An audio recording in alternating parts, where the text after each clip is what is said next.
নমস্কার, ভক্তি আলো ইউটিউব চ্যানেলে শ্রীমদ্ ভাগবত মহাপুরাণের ধারাবাহিক পর্বে আপনাদের স্বাগত জানাই।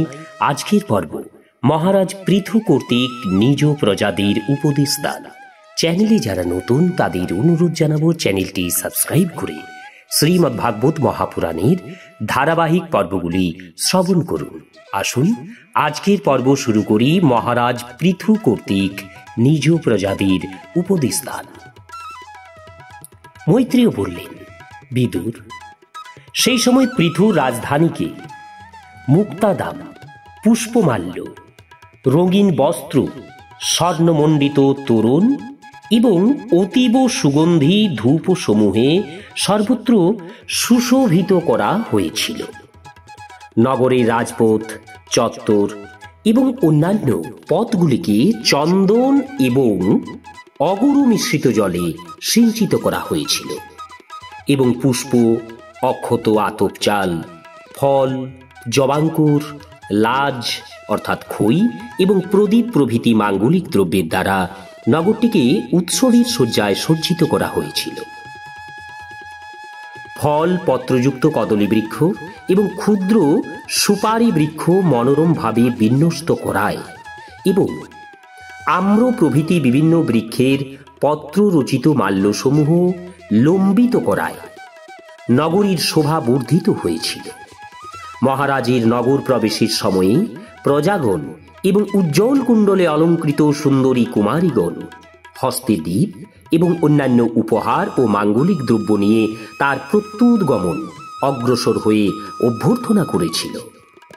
তখন শঙ্খ এবং দুন্দুভীর বাদ্যধ্বনি করা হচ্ছিল, ঋত্বিকগণ বেদধ্বনি করছিলেন, স্তুতি পাঠকগণ স্তুতিপাঠ করছিলেন।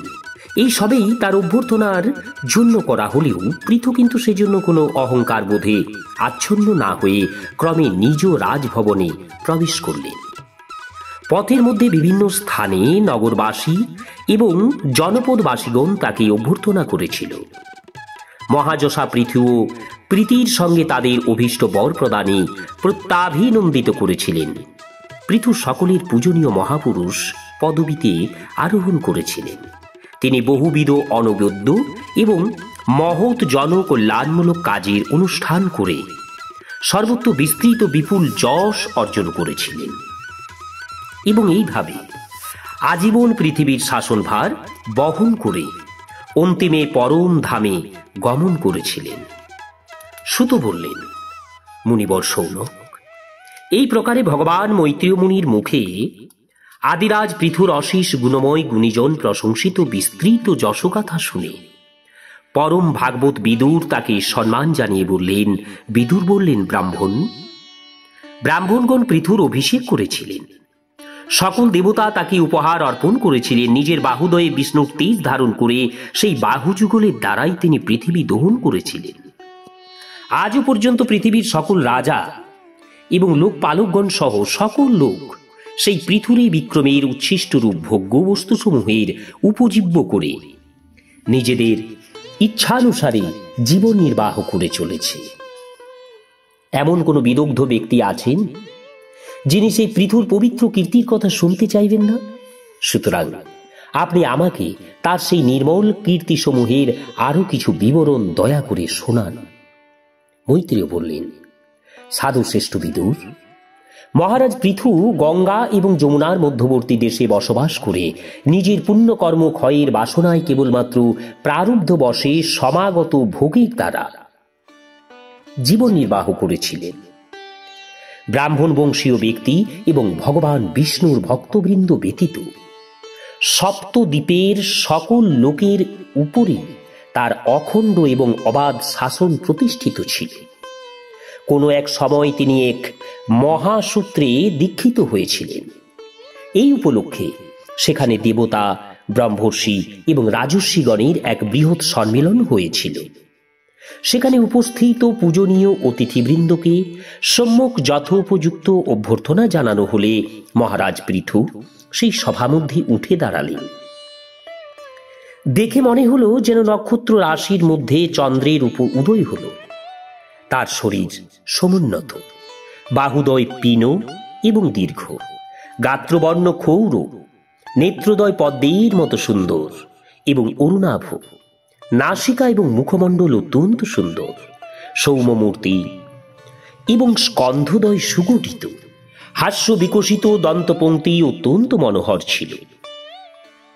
তার বক্ষস্থল আয়ত, শ্রোণীদে স্থূল, উদর বলিরেখাযুক্ত হওয়ায় সুন্দর এবং নিম্নমুখী অশ্বত্থ পত্রের মতো ঊর্ধ্বভাগে বিস্তৃত এবং অধোদেশ ক্রমশ কৃশ, নাভি আবর্তের মতো সুবৃত্ত এবং গভীর। রূপের মধ্যে তেজস্বিতার দীপ্তি, উরুদয় স্বর্ণবর্ণ এবং চরণতল দৃঢ় ও শক্তি সম্পন্ন। তার কেশরাজি সূক্ষ্ম, কুটিল, কৃষ্ণবর্ণ এবং চিক্কণ এবং গ্রীবা শঙ্খের মতো বলিযুক্ত। তিনি উত্তম বহুমূল্য বস্ত্র পরিধান করেছিলেন এবং সেই রূপ উত্তরীয় অঙ্গে ধারণ করেছিলেন। যজ্ঞে দীক্ষিত হওয়ার কারণে বিধি অনুসারে তিনি সমস্ত অলঙ্কার ত্যাগ করেছিলেন এবং তার ফলে তার শরীরের স্বাভাবিক সৌন্দর্য সম্পূর্ণরূপে প্রকাশ পাচ্ছিল। সব মিলিয়ে তিনি অপূর্ব সুপুরুষ ছিলেন। তখন যজ্ঞের নিয়মানুসারে কৃষ্ণ মৃগচর্ম এবং হস্তে কুশও ধারণ করেছিলেন এবং নিত্য কর্মসমূহের অনুষ্ঠান সম্পন্ন করেছিলেন। পৃথু সেই মহতী সভার চারিদিকে তার স্নিগ্ধ শীতল নেত্রে দৃষ্টিপাত করলেন। সভায় যেন তাকে দেখে আনন্দে উদ্বেল হয়ে উঠল। তারপর পৃথিবীর অধীশ্বর সেই মহান পুরুষ ধীরে ধীরে তার ভাষণ শুরু করলেন। তার সেই বক্তব্য অত্যন্ত সুচারুরূপে উপস্থাপিত, শব্দচয়নের বৈচিত্র্যে মণ্ডিত, স্পষ্ট, মধুর, গভীর অর্থপূর্ণ এবং নিঃসঙ্গ তরাহীন ছিল। মনে হচ্ছিল সকলের উপকারের জন্য তিনি তার মনের গভীর অনুভূতিগুলি বাক্যে প্রকাশ করেছিলেন। রাজা পৃথু বললেন, সভ্যগণ, আপনাদের মঙ্গল হোক। আপনারা যে মহানুভব ব্যক্তিবৃন্দ এখানে উপস্থিত করেছেন, আমার নিবেদন শুনুন। জিজ্ঞাসু ব্যক্তিদের পক্ষে সজ্জন সমাজেই নিজের মনোগত ভাবনা সমূহের প্রকাশ করা উচিত। এই লোকে আমাকে প্রজাদের দণ্ডবিধান, রক্ষা, তাদের জীবিকার ব্যবস্থা নির্দেশ তথা বর্ণাশ্রম অনুসারে তাদের পৃথক পৃথক নিজস্ব সামাজিক অবস্থানে সুস্থাপিত রাখার জন্যই রাজারূপে নিযুক্ত করা হয়েছে। সুতরাং এইসব কর্তব্য যথাযথভাবে পালন করতে পারলে আমার সর্বমনোরথ পূরণকারী সেই সকল লোকপ্রাপ্তি হওয়া উচিত যা মন্ত্রদ্রষ্টা ব্রহ্মর্ষিগণের মতে সর্বকর্ম সাক্ষী শ্রী ভগবান প্রসন্ন হলেই লাভ করা যায়। যে রাজা প্রজাগণকে ধর্মপথের শিক্ষা না দিয়ে কেবলমাত্র তাদের কাছ থেকে কর গ্রহণ করেন, তিনি প্রজাদের পাপের ভাগী হন, নিজের ঐশ্বর্য থেকেও ভ্রষ্ট হন। সুতরাং হে আমার প্রিয় প্রজাবৃন্দ, আপনাদের এই রাজার পারলৌকিক কল্যাণের জন্য আপনারা পরস্পরের দোষ দর্শনে বিরত হয়ে ভগবানকে সর্বদা স্মরণে রেখে নিজের নিজের যথা কর্তব্য পালন করতে থাকুন। তাহলেই আপনাদেরও স্বার্থ সাধিত হবে এবং আমার উপরেও পরম অনুগ্রহ করা হবে। হে নিষ্কলুষ দেবতা, পিতৃ, মহর্ষিগণ, আপনারাও আমার এই প্রার্থনা অনুমোদন করুন, কারণ যে কোনো কর্মের কর্তা, উপদেষ্টা এবং অনুমোদন কর্তার পরলোকে সমান ফললাভ হয়ে থাকে। পূজনীয় সজ্জনবৃন্দ, কোনো কোনো শ্রেষ্ঠ মহামানবীর মতে একজন কর্মফলদাতা ভগবান যজ্ঞপতি অবশ্যই আছেন, কারণ ইহলোক এবং পরলোক উভয়ই জ্যোৎস্নার মতো অমূল এবং বিচিত্র কান্তি সম্পন্ন। পুণ্যফল ভোগের উপযোগী কিছু কিছু শরীর তদনুযায়ী কান্তিময়, ভোগভূমিও সেই রূপ বিশেষ ক্ষমতা সম্পন্নদের দৃষ্টিতে ধরা পড়ে। মনু, উত্তানপাদ, মহাকীর্তি ধ্রুব, প্রিয়ব্রত, আবার পিতামহ রাজর্ষি অঙ্গ তথা ব্রহ্মা, শীত, প্রহ্লাদ, বলি এবং এই স্তরের অন্যান্য মহানুভব গণের মতে ধর্ম, অর্থ, কাম এই ত্রিবর্গ স্বর্গ এবং অপবর্গ বা মুখ্যের স্বাধীন নিয়ামক। কর্মফল দাতারূপে ভগবান গদাধরের প্রয়োজন অবশ্যই আছে, অন্যথা কর্মফল প্রাপ্তির কোনো যৌক্তিকতা স্বীকার করা যায় না। এ বিষয়ে কেবলমাত্র মৃত্যুর দৌহিত্র বেন প্রমুখ কয়েকজন ধর্ম বিমূঢ় শোচনীয় চরিত্র ব্যক্তিরই মতভেদ আছে। তাদের মতের বিশেষ কোনো গুরুত্ব নেই। যার চরণ কমল সেবার অভিলাষেই তার পদাঙ্গুষ্ঠ নির্গতা গঙ্গার মতো নিত্য বৃদ্ধিশীল হয়ে গঙ্গা যেমন উৎপত্তি স্থল থেকে যতই অগ্রসর হন, ততই বিভিন্ন জলস্রোতের দ্বারা তার কলেবর পরিপুষ্টি ঘটে। সেইরূপ তপস্বীগণের সংসার তপে তপ্ত জীবগণের পূর্ব পূর্ব সকল জন্মের সঞ্চিত বুদ্ধি মালিন্য অচিরেই নষ্ট করে দেয়। যার চরণতলাশ্রিত ব্যক্তি মনের সকল মলিনতা নিঃশেষে বিদূরিত করে, বৈরাগ্য এবং তত্ত্ব সাক্ষাৎকার রূপ বীর্য লাভ করে পুনরায় এই দুঃখময় সংসার চক্রে পতিত হয় না।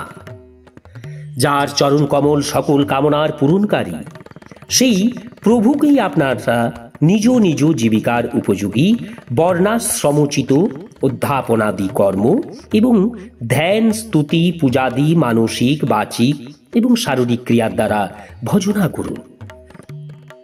হৃদয়ে কোনরূপ কপটতা রাখবেন না এবং এই দৃঢ় বিশ্বাস রাখবেন যে আমাদের নিজ নিজ অধিকার অনুসারে কর্মফল প্রাপ্তি অবশ্যই ঘটবে।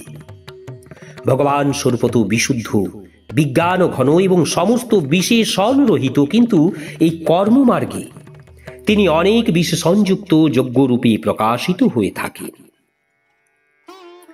যেমন যজ্ঞের প্রয়োজনীয় জব, ব্রীহি প্রভৃতি দ্রব্য, শুক্লাদি গুণ, অবঘাত বা শস্যাদি পোষণরূপ ক্রিয়া এবং মন্ত্রাদি উক্তি তথা অর্থ যজ্ঞের অঙ্গ কর্মের দ্বারা নিষ্পাদিত ফল, আশয়, কর্মের সংকল্প, লিঙ্গ, পদার্থের শক্তি এবং জ্যোতিষ্ঠমাদি নাম, এগুলি সবই যজ্ঞস্বরূপ বিষ্ণুকে বিভিন্ন দিক থেকে বিশেষিত বিশেষণযুক্ত করে থাকে।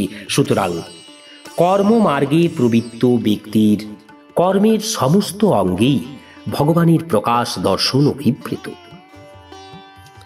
যেমন একই অগ্নি ভিন্ন ভিন্ন কাষ্ঠে তারই আকার রূপ প্রতিভাত হন, সেরকম সেই সর্বব্যাপক প্রভু পরমানন্দ স্বরূপ হয়েও প্রকৃতি, কাল, বাসনা, অদৃষ্ট দ্বারা উৎপন্ন শরীরে বিষয়াকারে আকারিত বুদ্ধিতে অবস্থিত হয়ে সেই যাগ যজ্ঞাদি ক্রিয়াসমূহের ফলরূপে বিভিন্নভাবে প্রতীত হয়ে থাকেন।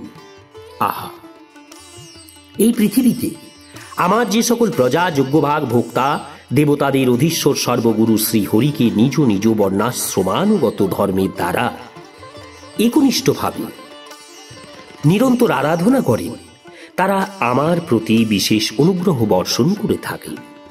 সহনশীলতা, তপস্যা এবং জ্ঞান, এই তিনটি মহশ্চর্যের কারণে বৈষ্ণব এবং ব্রাহ্মণগণের বংশ স্বভাবতই উজ্জ্বল হয়ে থাকে। তাদের উপরে যেন কোনো রাজকুলের তেজ, শারীরিক শক্তি, ধন সম্পদ ইত্যাদির দ্বারা উৎপন্ন প্রভাব বিস্তার না করে। ব্রহ্মাদি মহত্তম পুরুষগণের অগ্রগণ্য ব্রাহ্মণ ভক্ত পুরাণ পুরুষ শ্রী হরিও নিরন্তর এই ব্রাহ্মণ কুলের চরণ বন্দনা করেই অবিচল লক্ষ্মী এবং জগৎ পাবক, যা শ্রবণে জগৎ পবিত্র হয়, যশ লাভ করেছে। ভগবান লোক সংগ্রহ বা লোক শিক্ষার জন্য যে ধর্মের উপদেশ করেছেন, আপনারা সেই ভগবত ধর্ম পালনেই তৎপর আছেন এবং সেই সর্বান্তর্যামী স্বয়ং প্রকাশ ব্রাহ্মণ প্রিয় শ্রী হরি বিপ্র বংশের সেবা দ্বারাই পরম সন্তুষ্ট হয়ে থাকেন। সুতরাং আপনারা সবাই সর্বপ্রকারে বিনীতভাবে ব্রাহ্মণ কুলের সেবা করুন। এই ব্রাহ্মণগণের নিত্য সেবার দ্বারা শীঘ্র চিত্তশুদ্ধি জন্মানোর ফলে মানুষ শতই জ্ঞান অভ্যাসাদি ব্যতীতই পরম শান্তিরূপ মোক্ষ লাভ করতে পারে। অতএব ইহলোকে এই ব্রাহ্মণগণের অপেক্ষা মহত্তর দ্বিতীয় আর কি আছে, যে হবির ভোজী দেবতাগণের মুখস্বরূপ হতে পারে? উপনিষদ সমূহের জ্ঞাননিষ্ঠ বাচন সমুদয় তাৎপর্যগতভাবে একমাত্র যাকেই বুঝিয়ে থাকে সেই ভগবান অনন্ত। ব্রাহ্মণগণের মুখে ইন্দ্রাদি যজনীয় দেবতার নাম উচ্চারণ করে তত্ত্বজ্ঞানীদের দ্বারা শ্রদ্ধার সঙ্গে আহুত দ্রব্য যেমন তৃপ্তি সহকারে গ্রহণ করেন, চেতনা শূন্য অগ্নিতে আহুত পদার্থ তেমনভাবে গ্রহণ করেন না। হে আর্যগণ, দর্পণতলে প্রতিবিম্বের মতো যার আধারে এই সমগ্র প্রপঞ্চের প্রকাশ হয়ে থাকে, সেই নিত্য শুদ্ধ সনাতন ব্রহ্ম বেদকে যারা পরমার্থ তত্ত্ব উপলব্ধির নিমিত্ত শ্রদ্ধা, তপ, মঙ্গলময় আচরণ, মৌন অর্থাৎ বেদ বা ধর্মবিরোধী বাক্যালাপ ত্যাগ, সংযম এবং সমাধির অনুশীলনের দ্বারা ধারণ করে থাকেন সেই ব্রাহ্মণগণের চরণ কমলের রেণু যেন আমি আজীবন নিজের মুকুটে ধারণ করতে পারি। কারণ ওই রেণু নিত্য শিরে ধারণ করলে মানুষের সমস্ত পাপ আশু বিনষ্ট হয়ে যায়। সর্বপ্রকার গুণাবলী তাকে আশ্রয় করে। ওইরূপ গুণবান, সচ্চরিত্র, কৃতজ্ঞ এবং বৃদ্ধসেবী ব্যক্তিকে সকল সম্পদ, ঐশ্বর্য এবং মঙ্গল নিজে থেকেই বরণ করে, তার কাছে স্বয়ংই উপস্থিত হয়। অতএব আমার প্রার্থনা এই যে ব্রাহ্মণকুল, গোজাতি এবং ভক্তগণ সহ শ্রী ভগবান আমার প্রতি নিত্য প্রসন্ন থাকুন। মৈত্রেয় বললেন, মহারাজ পৃথু এইরূপ বললে দেবগণ, পিতৃগণ এবং ব্রাহ্মণাদি সকল সাধুপুরুষগণ অত্যন্ত প্রসন্ন চিত্তে তার উদ্দেশ্যে সাধুবাদ উচ্চারণ করে তার প্রশংসা করতে লাগলেন। তারা বললেন, পুত্রের দ্বারা পিতা পুণ্যলোক জয় করতে পারেন, এইরূপ যে শ্রুতি আছে তা একান্ত রূপেই যথার্থ।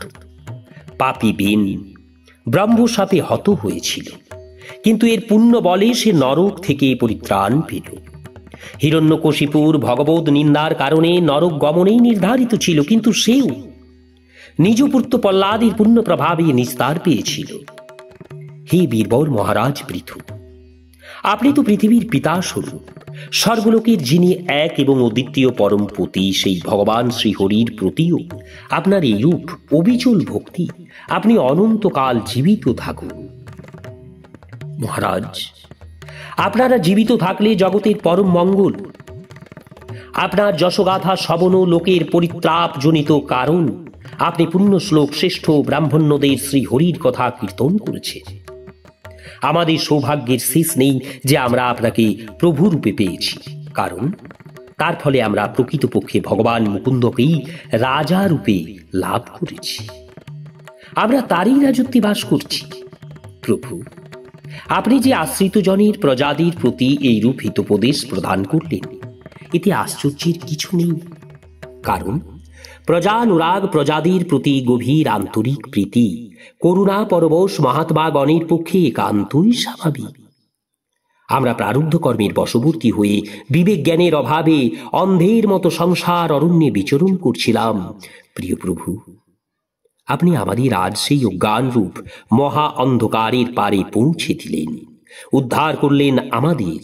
আপনি শুদ্ধ সত্যময় পরম পুরুষ, যিনি ব্রাহ্মণ জাতির মধ্যে প্রবিষ্ট হয়ে ক্ষত্রিয়দের এবং ক্ষত্রিয় জাতির মধ্যে প্রবিষ্ট হয়ে ব্রাহ্মণদের এবং এই উভয় জাতির মধ্যে প্রতিষ্ঠিত হয়ে সমগ্র বিশ্বকে নিজের মহিমায় রক্ষা করছে। আপনাকে আমরা প্রণাম জানাই। নমস্কার। আজকের পর্ব এখানেই শেষ করছি। আগামী পর্ব মহারাজ পৃথুকে সনকাদি মুনিগণের উপদেশ দান। চ্যানেলে যারা নতুন তাদের অনুরোধ জানাবো চ্যানেলটি সাবস্ক্রাইব করে শ্রীমদ্ ভাগবত মহাপুরাণের ধারাবাহিক পর্বগুলি শ্রবণ করুন। রাধে রাধে। হরে কৃষ্ণ।